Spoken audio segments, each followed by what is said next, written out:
Have you ever wondered what truly lies beyond the cycle of birth and death? Could it be that the path to liberation requires more than reading sacred texts, and instead hinges on awakening to the law of cause and effect? Welcome back, dear friends. In today's journey, we explore two profound revelations drawn from the original teaching. First, we examine why mere intellectual understanding of the Lotus Sutra falls short of freeing us from suffering. Second, we uncover how lived realization of karma, seeing our actions, intentions, and consequences in unbroken continuity, becomes the living key to transcendence. Long ago, a devoted scholar pored over the pages of the Lotus Sutra night after night, his heart aflame with devotion to its poetic vows of universal Buddha nature. Yet no matter how many passages he memorized, his mind still trembled at the thought of death, and his heart grew heavy with remorse for past mistakes. After months of silent retreats and ceremonial chanting, the scholar found himself haunted by one question. If this sutra truly reveals the ultimate truth, why does fear still rise?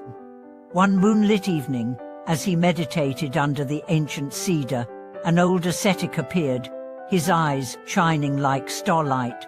Without uttering a single name of sutra or scripture, the ascetic invited the scholar to observe a simple seed in his hand.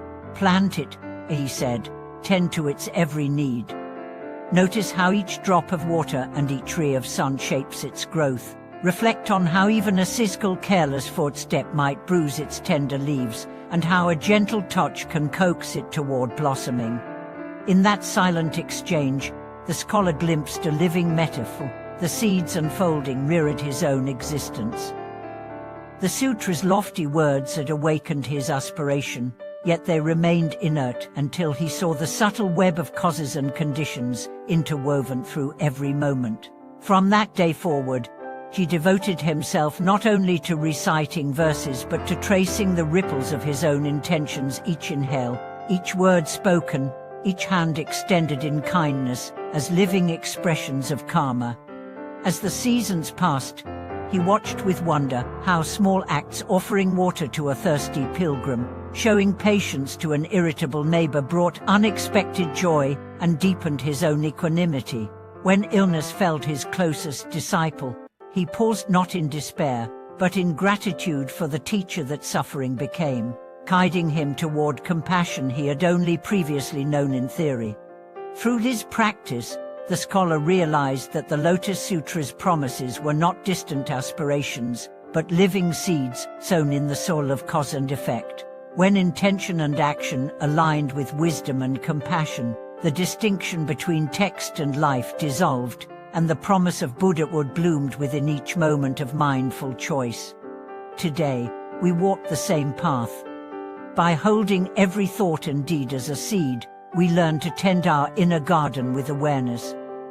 When anger rises, we see its origin in unmet expectations.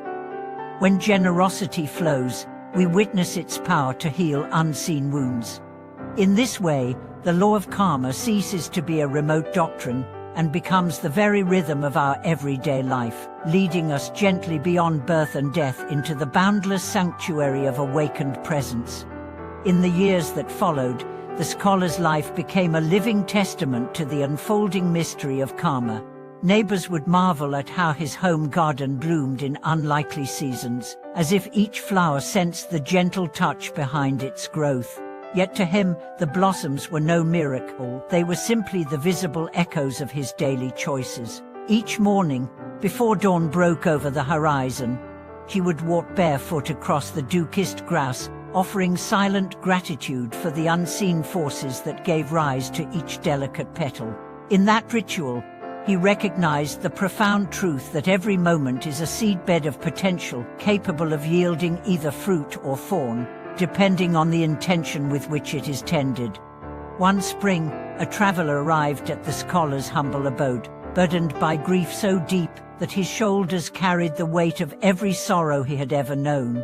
He asked, "Master, how can the law of cause and effect help me when all I feel is despair?"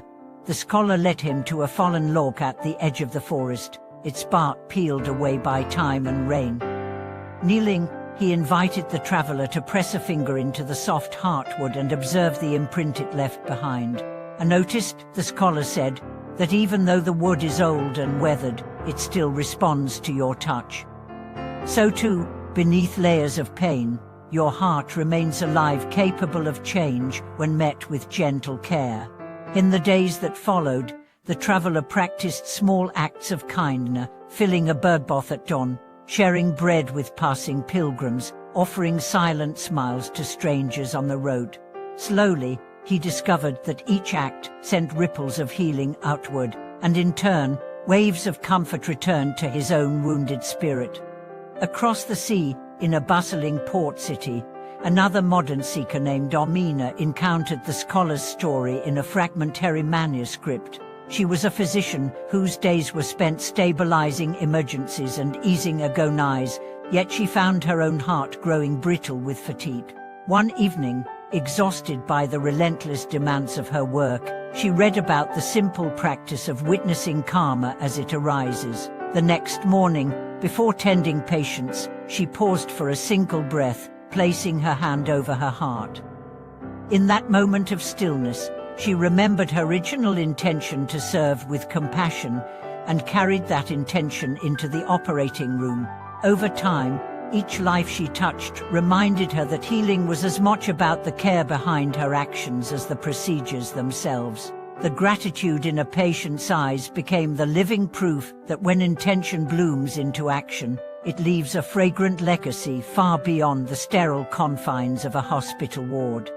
This living web of cause and effect reveals itself in the minutiae of daily life. When you speak, ask yourself, is this word sown from fear or kindness? When you move through crowded spaces, notice, do my steps trample or uplift? In the quiet moments before sleep, reflect, which seeds did I plant today, those of compassion, of anger, or of indifference? As you cultivate this vigilant awareness, you begin to see that no action is too small, no intention too private to escape the alchemy of karma. Consider the parable of the broken mirror, a once pristine reflection shattered into countless fragments, each carrying a piece of the original image. At first, one might despair that the mirror can never be restored. Yet if each fragment is held with reverence, washed and polished, and placed gently together, the fragments reveal a mosaic more beautiful than the untouched original, each fissure a testament to the journey through darkness and the tender light of restoration.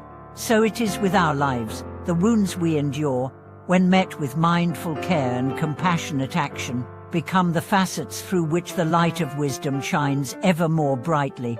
To integrate these truths into your own path, begin with 3 simple practices. First, daily intention setting. Before any major task, pause and name the quality you wish to embody, such as generosity, patience, or clarity, and carry that intention like a sacred torch throughout your actions.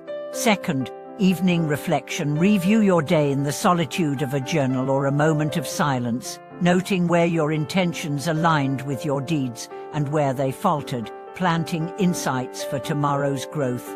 Third, spontaneous kindness. Challenge yourself to one unplanned act of generosity each day, whether it's listening fully to a friend's worries or offering a genuine compliment to a stranger. In these practices, the doctrine of karma ceases to be doctrine and transforms into living experience. As our exploration draws onward, remember that the path to liberation is not a distant summit to be conquered in a single bound, but a trail woven through the landscape of everyday choices. Each step grounded in awareness, each breath infused with compassionate intent, carries us beyond the illusions of separation and into the radiant unity that underlies all phenomena. Thank you for watching this video. If these reflections have touched your heart, please subscribe, like, and share your own stories of how the law of cause and effect unfolds in your life. Your insights illuminate the path for all of us.